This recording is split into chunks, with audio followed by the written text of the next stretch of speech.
Bom ânimo. O apóstolo Bartolomeu foi dos mais dedicados discípulos do Cristo desde os primeiros tempos de suas pregações junto ao Tiberíades.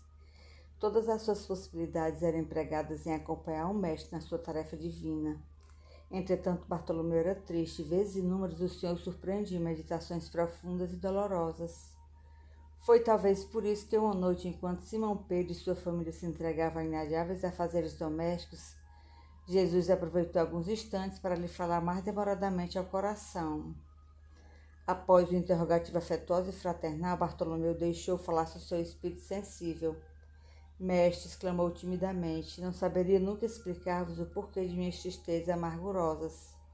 Só sei dizer que o vosso evangelho me enche de esperanças para o reino de luz que nos espera os corações, além nas alturas. Quando esclarecestes que o vosso reino não é deste mundo, experimentei uma nova coragem para atravessar as misérias do caminho da terra, pois aqui o selo do mal parece obscurecer as coisas mais puras. Por toda parte há o triunfo do crime, o jogo das ambições, a colheita dos desenganos. A voz do apóstolo se tornara quase abafada pelas lágrimas. Todavia Jesus fitou-o brandamente e lhe falou com serenidade. A nossa doutrina, entretanto, é a do Evangelho da Boa Nova. E já viste, Bartolomeu, uma boa notícia não produzir alegria? Fazes bem, conservando a tua esperança em face dos novos ensinamentos. Mas não quero senão acender o bom ânimo no espírito dos meus discípulos. Se já tive a ocasião de ensinar que o meu reino ainda não é deste mundo, isso não quer dizer que eu desdenho o trabalho de estender-lhe um dia aos corações que morejam na terra. Achas então que eu teria vindo a este mundo sem essa certeza confortadora? O Evangelho terá de florescer primeiramente na alma das criaturas, antes de frutificar para o espírito dos povos.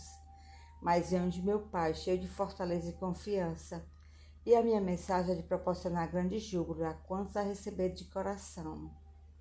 Depois de uma pausa em que o discípulo contemplava silencioso, o mestre continuou.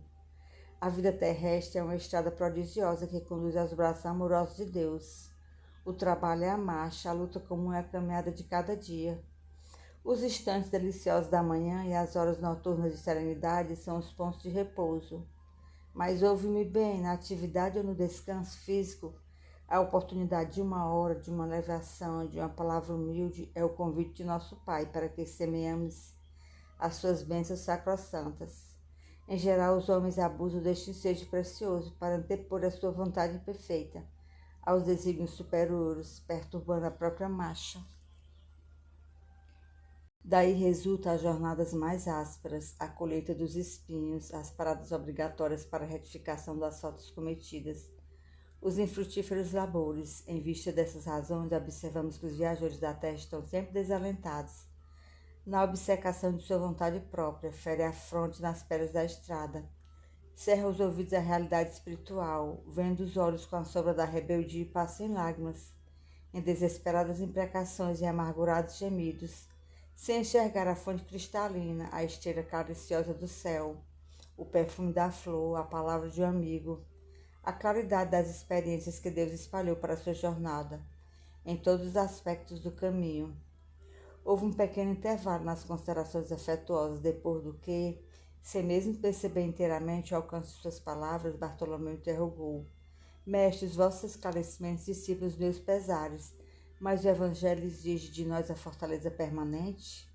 A verdade não exige, transforma. O Evangelho não poderia reclamar estados especiais de seus discípulos, porém é preciso considerar que a alegria, a coragem e a esperança devem ser traços constantes de suas atividades em cada dia. Porque nos firmarmos no pesadelo de uma hora se conhecemos a realidade gloriosa da eternidade com nosso Pai? E quando os negócios do mundo nos são adversos? E quando tudo parece em luta contra nós? Perguntou o pescador de olhar inquieto. Jesus, todavia, como se percebesse inteiramente a finalidade de suas perguntas, esclareceu com bondade. Qual o melhor negócio do mundo, Bartolomeu? Será a aventura que se efetua a peso de ouro, muitas vezes amordaçando-se o coração e a consciência, para aumentar as preocupações da vida material, ou a iluminação definitiva da alma para Deus, que se realiza tão só pela boa vontade do homem que deseja marchar para o seu amor por entre as luzes do caminho? Não será a diversidade nos negócios do mundo um convite amigo para a criatura semear com mais amor um apelo indireto que arranque as ilusões da terra para as verdades do reino de Deus? Bartolomeu guardou aquela resposta no coração, não todavia sem experimentar certa estranheza. E logo lembrando-se de que sua progenitora partira havia pouco tempo para a sombra do túmulo, interpelou ainda ansioso: Mestre, não será justificável a tristeza quando perdemos o ente amado? Mas quem estará perdido se Deus é o Pai de todos nós? Se os que estão sepultados no lodo dos crimes hão de vislumbrar um dia a alvorada da redenção, por que lamentarmos em desespero o amigo que partiu ao chamado Todo-Poderoso? A morte do corpo abre as portas de um mundo novo para a alma. Ninguém fica verdadeiramente órfão sobre a terra, como nenhum ser está abandonado, porque tudo é de Deus e todos somos seus filhos. Eis porque todo discípulo do Evangelho tem de ser um semeador de paz e de alegria.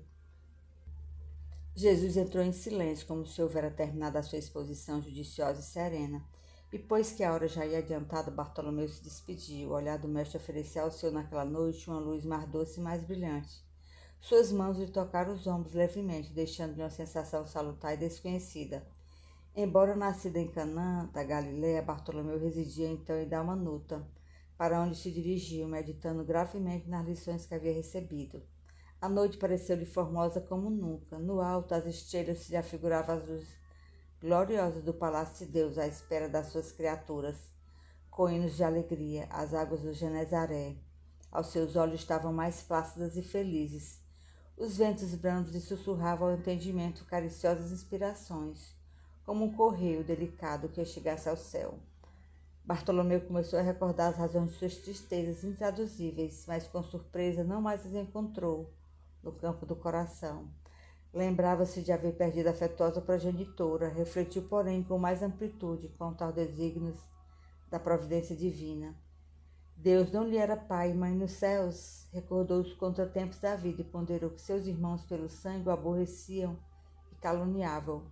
Entretanto, Jesus não lhe era um irmão generoso e sincero, passou em revista os insucessos materiais, contudo, que eram as suas pescarias ou a avareza dos negociantes de Betsaida e de Cafarnaum, comparados à luz do Reino de Deus que ele trabalhava por edificar no coração. Chegou à casa pela madrugada. Ao longe, os primeiros clarões do sol lhe pareciam mensageiros do conforto celestial. O canto das aves ecoava em seu espírito como notas harmoniosas de profunda alegria. O próprio mugido dos bois apresentava nova tonalidade aos seus ouvidos. Sua alma estava agora clara, coração aliviado e feliz.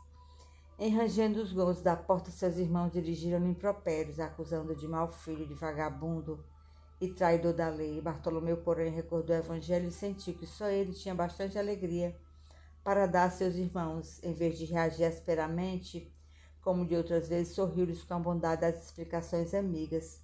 Seu velho pai o acusou igualmente, escorraçando. O apóstolo, no entanto, achou natural. Seu pai não conhecia Jesus e ele o conhecia. Não conseguindo esclarecê-los, guardou os bens do silêncio e achou-se na posse de uma alegria nova. Depois de repousar alguns momentos, tomou as suas redes velhas e demandou sua barca. Teve para todos os companheiros de serviço uma frase consoladora e amiga. O lago como que estava mais acolhedor e mais belo. Seus camaradas de trabalho mais delicados e acessíveis. De tarde não questionou com os comerciantes, enchendo-lhes, aliás, o espírito de boas palavras e de atitudes cativantes e educativas. Bartolomeu havia convertido todos os desalentos no cântico de alegria, ao sopro regenerador dos ensinamentos do Cristo. Todos o observavam com admiração, exceto Jesus, que conhecia com júbilo a nova atitude mental de seu discípulo.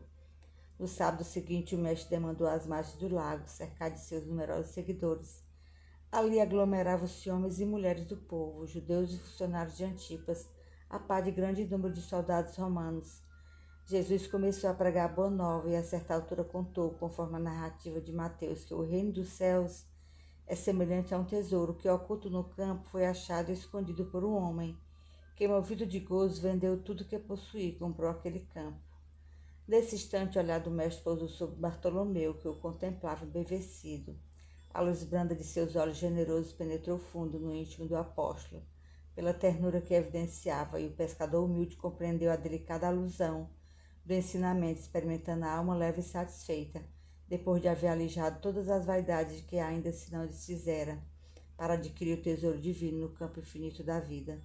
Enviando a Jesus um olhar de amor e reconhecimento, Bartolomeu limpou uma lágrima. Era a primeira vez que chorava de alegria.